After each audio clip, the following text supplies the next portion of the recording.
Okay, this one's the Berenstain Bears and the Bully. Now this is Berenstain Bears book and Bully. If a cub gets beat up, that's usually when he or she vows to make sure it doesn't happen again. Have we read this one? I don't think we've read this one. This one's brand new. One day, Mama and Papa and Brother Bear were busy in the yard when Sister Bear came home crying. Her face was scratched and dirty. Her clothes were torn. "What happened to you?" asked Mama. "Please tell us," said Papa. Brother couldn't believe how beat up Sister looked. Try to get more comfortable here. Oh. Okay. You too? Okay. Her jumper and blouse were torn. Her face and fur were a mess. Even her pink bow was drooping. "Did you fall?" asked Mama. Sister shook her head. "No." "Was there an accident?" asked Papa. Once again, she shook her head. "No." What is it? "I think I can tell you what happened," said Brother. "It looks to me like somebody beat her up." "Beat her up? That's outrageous," said Papa. "Who in the world would beat up a sweet little cub like Sister?" asked Mama. "A bully might," said Brother. That's when Sister stopped crying long enough to get some words in. But Brother's right," she sobbed.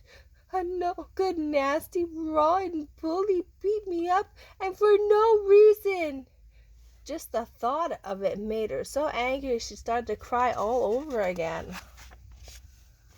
Mama and Papa helped Sister up the steps into the house. After a drink of water, she calmed down enough to tell them what happened. "Lizzie, Quinny, and I were playing tag at the playground when this new cub, a no-good bully named Tuffy, stuck out a foot and tripped me. So I got up and said, 'Why don't you watch where you put your feet?' Before I knew what was happening, it was pow, bam, whammo, and I was flat on my back with Tuffy characters sitting on my chest, rubbing dirt in my face." "Outrageous," roared Papa. "Where's my hat? I'm going over to that playground." And Mama pulled Papa aside. "You're going to do no such thing," she said. "But something has to be done," Papa said. "Indeed it does," agreed Mama. "But right now we have to take care of Sister." She turned to call, "Brother, would you please get me a wet wash?" "Where's Brother?" "I don't know," said Sister. "He was here a minute, and the next minute he was gone." I wonder what Brother's doing. Lizzie and Queenie were still at the park playground when Brother got there. I got a knuckle sandwich for a bully named Tuffy," he said. "Where is he?" "Brother," said Lizzie, "I think there's something you ought to—" "Never mind the small talk," he growled. "Just point him out and get out of the way." Lizzie shrugged and pointed to a small building that housed the boys' room and the girls' room. But there was no one there, no one but a little girl who was coming out of the little girl's room. Brother went to go beat him up. But hold everything. The little girl was wearing a t-shirt that said Tuffy. "You're Tuffy?" said Brother. "Yeah," she said. "Want to make something of it?" "But you're a girl," said Brother. "Did you expect me to be an eggplant?" said Tuffy. Brother Bear was shocked right down to his very bones. The big bully was going to clean up the playground with not only a girl, but a little girl at that, maybe even a bit smaller than Sister. Lizzie and Queenie came over to watch Tuffy figure out who Brother was. "Hey," she said, "you must be big brother of little Miss Pink Hairbow. She got fresh, so I cleaned her clock. Want to make something of it?" That's exactly what Brother wanted to do, but there was no way he could hit a girl. If he did, he'd be the bully. It was all he could do to turn around and leave. "Chicken, just like your sister," yelled Tuffy. Brother headed home, hands in his pockets, staring at the ground. Something had to be done, but what? As he passed the school, Brother got an idea. He wouldn't have to hurry. It was Friday afternoon, and the school would be closing for the weekend. He hoped Miss Grismeyer, The gym teacher hadn't left yet. When Brother got home, he was carrying something big bag. Instead of going to the front door, he quietly opened the side hatch and dropped the bag in the cellar. Then he closed the hatch and rejoined the family by going in the front door. What is that Brother Bear up to? Penny trap Tuffy. He's going to trap Tuffy. Where have you been? Asked Mama. We've been having a family meeting, or I was just checking out the playground, said Brother. Oh, and no doubt you found that Tuffy is a girl, said Mama. We've been discussing the situation and have been pretty much decided that the best thing to do for sister is to simply avoid this awful Tuffy person. Then you two will be at school, and you can keep an eye on sister. What do you think of that plan? It's okay, said Brother, but sister's the one that got beat up. What does she think? It's okay, I guess, said sister. But what I'd really like to do is punch that Tuffy right in the nose, through her face, and kick her in the shin and knock her down. And now, sister, said Mama, we've gone through all that. Good thought, Brother. Sister and I are on the same wavelength. Uh-oh. Before dinner, Brother passed Sister a note. It said, important, meet me in the cellar at 7 o'clock. The first thing Sister saw when she showed up for the secret meeting was one of Mama's big bags of dried beans sitting on the stool. There was a little drawing of the face marked Tuffy taped to it, and Brother was standing beside it holding the bag he had gotten at school. It also had a book. What's this all about? Said Sister. What is going on? He told us right now. Oh, it's about that Tuffy character. And you not getting beat again, Brother said. Sounds good to me so far, said Sister. Mama's bag of beans is punching bag, Brother said. A punching bag named Tuffy, said Sister. Perfect. She gave him the beans with a pretty good punch. Not bad, said Brother. Now what's the other bag? Sister asked. Boxing gloves, Brother said.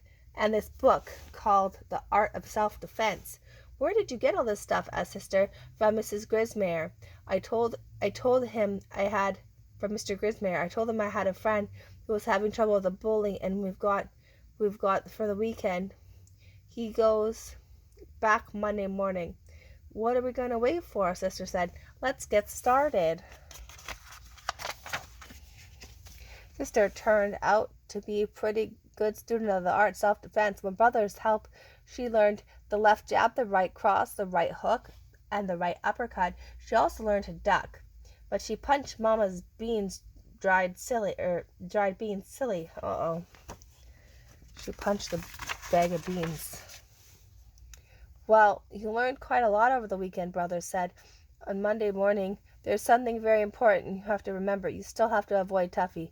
She's a mean little thing, and even if she was ready to take Sister, she was even ready to take me on. Don't worry, said Sister. I still feel where she shocked me on the job. Sister did a good job avoiding Tuffy. She avoided her all day Monday and all day Tuesday. But at recess on Wednesday, Tuffy did something mean and nasty that Sister just had to do something. Tuffy was throwing stones at a baby bird that couldn't fly yet. Stop that, you bully, shouted Sister. You'll hurt that baby bird. Well, it isn't little Miss Pink Hairbow, said Tuffy. You know something? I'd much rather hurt you. She rushed at Sister with her hard little fist ready, but Sister was ready too. She had her left hand and her right hand up, protecting her jaw. When Tuffy threw a hard right, Sister quickly ducked and hit her square on the nose with a right cross. Quickly Tuffy found herself sitting on the ground with a bloody nose. Oh man. Who? Tuffy? Yeah, sitting on the ground with a bloody nose. And almost that quickly, one of the recess teachers swooped down on Sister and Tuffy and pulled them to the school and sat them on the principal's discipline bench. Sister's mind was blurry, a mix of pride that she had protected the baby bird and shock that she was sitting in the principal's office famous discipline bench. But she wasn't even more shocked when she saw that Tuffy was crying. What are you crying about? I only hit you once, Sister said. I'm not crying about that, said Tuffy. Well, what are you crying about? Sister couldn't help wondering what would make a cub so tough and mean as Tuffy cry. If the principal tells my mom and dad about this, said Tuffy, I won't be able to sit down for, well, a long time. Thought Sister. Here's a cub who maybe gets hit a lot at home. Maybe that's why she likes to hit other cubs at school. But Sister didn't think about that for long. She was too worried about what's going to happen to her. Mr. Honeycomb, this principal, was very strict about fighting.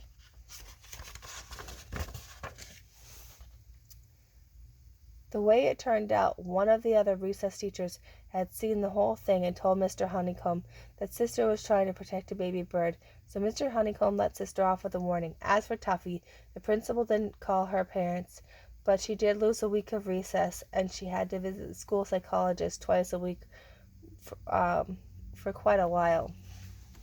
The end.